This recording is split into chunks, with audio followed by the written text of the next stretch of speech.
There are very few human beings, no matter what is the situation, they will be who they are.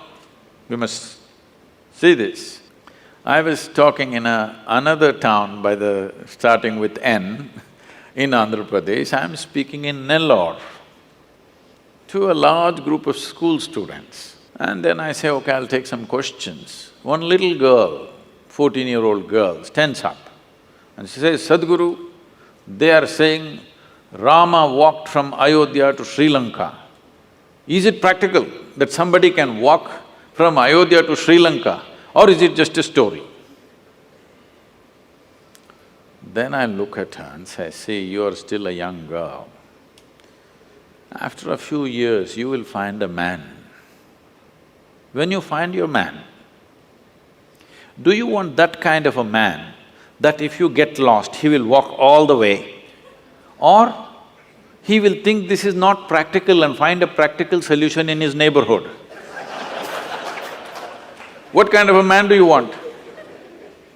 Well, even the little girl knows what kind of a man she wants. Now, why this question I'm bringing this up is, I want you to listen to this carefully, not reacting all the bhaktas.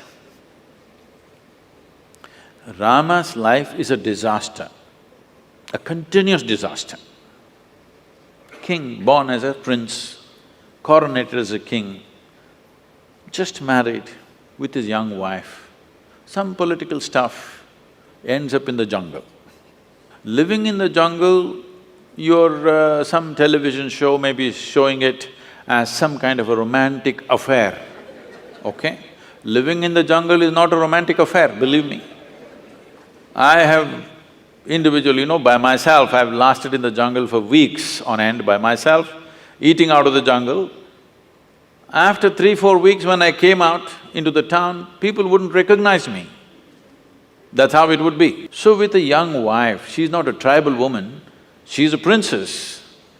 Living with her in the jungle is not a romantic affair, it's a tough life. Knowing that it's very difficult, his brother also follows him to assist both of them because he knows what will he do with this young woman in the jungle. Then as if that was not enough, his wife gets kidnapped, Sri Lanka. And then, because the wife means so much to him, he walks all the way, despondent, not a nice trek, not knowing whether she is alive or dead or what has happened to her.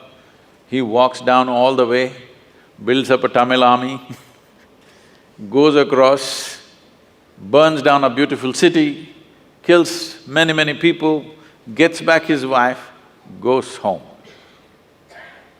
Now the wife is pregnant, no sonogram.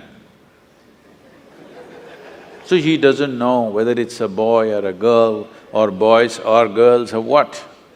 This is important for a king. For a king, it's very important that he has a son because it has to continue. But then once again some political situation, he sends his fully pregnant wife to the jungle. She goes there, delivers 2 boys, he doesn't know. And then he gets into a battle with his own children. If at all, if there can be a true disaster in your life, in anybody's life, knowingly or unknowingly you killed your own children, this is the worst thing that can happen to you. It almost happened to him. He almost killed them.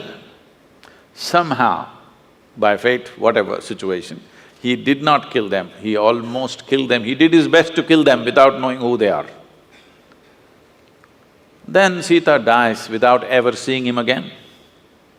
You call this a successful life? No. But we worship him. Why do you worship a failure like this?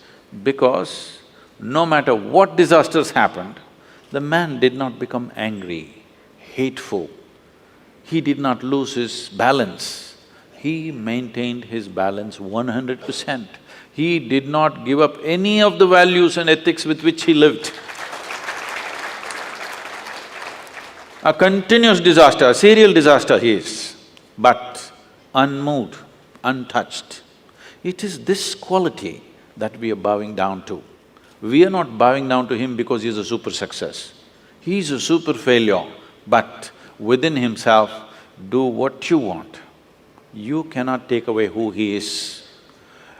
One of these incidents that happened in his life happened to most people, they would all be cracked up. Yes or no? Just one of these disasters happened in people's lives, they will crack up in their minds.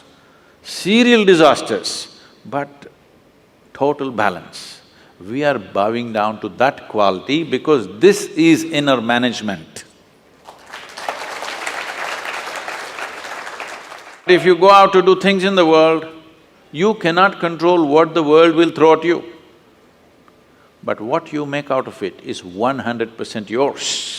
You wouldn't mind stepping into any situation, facing anything in the world because you are in a blissful chemistry. Rama is in a peaceful chemistry. No matter how many troubles you throw at him, similarly, if you have blissful chemistry, no matter how much nonsense somebody throws at you, you're blissful.